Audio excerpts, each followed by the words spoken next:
پاکستان کے اندر فرقہ واریت کی اگر بات کی جاتی ہے تو دو جماعتیں سامنے آتی ہیں، شیعہ اور سنی۔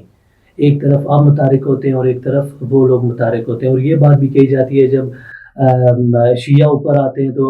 اسٹیبلشمنٹ سپاہی صحابہ کو اوپر لے آتی ہے ان کو روکنے کے لیے، سپاہی صحابہ اوپر آتی ہے تو اسٹیبلشمنٹ ان کو اوپر لے آتی ہے ان کو روکنے کے لیے، تو یہ جنگ جو ہے تو یہ بس چلتی رہتی ہے۔ فرقہ واریت کا حل سب سے مناسب اور بہترین اس کا حل ہمارے حضرات نے پہلے بھی پیش کیا اور آج بھی ہمارے قائدین اس حوالے سے باقاعدہ فکر مند ہیں۔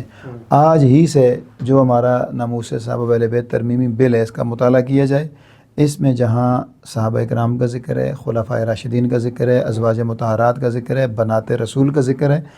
ان کے حوالے سے ساری چیزیں موجود ہیں۔ پاکستان میں اگر دوسرا طبقہ یہ دعویٰ کرتا ہے کہ ہم اہل بیت کی بات کرتے ہیں، وہ بات بھی اس میں موجود ہے۔ جہاں صحابہ کی گستاخی پر سزا ہے وہاں اہل بیت کی گستاخی پر بھی سزا ہے۔ تو اس بل کو نافذ کیا جائے، اس ملک سے شیعہ سنی مسئلہ بڑی آسانی سے ختم ہو جائے گا۔ ہم یہ کہتے ہیں کہ صحابہ کرام کی گستاخی کے لیے وہ لوگ تعین کریں کہ کیا سزا ہونی چاہیے، اہل بیت کی گستاخی کے لیے ہم سے رائے لی جائے کہ کیا تعین ہونا چاہیے۔ دونوں آل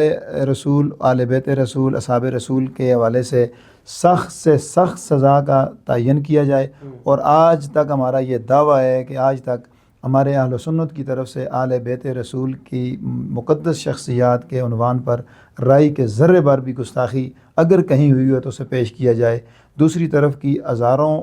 ایف آئی آر اور ہزاروں مقدمات ہمارے سامنے پڑے ہیں کہ آئے روز حضور کے صحابہ کو گالیاں دی جاتی ہیں، یہ گالیوں کا سلسلہ بند ہو جائے اور اہل بیت کے لیے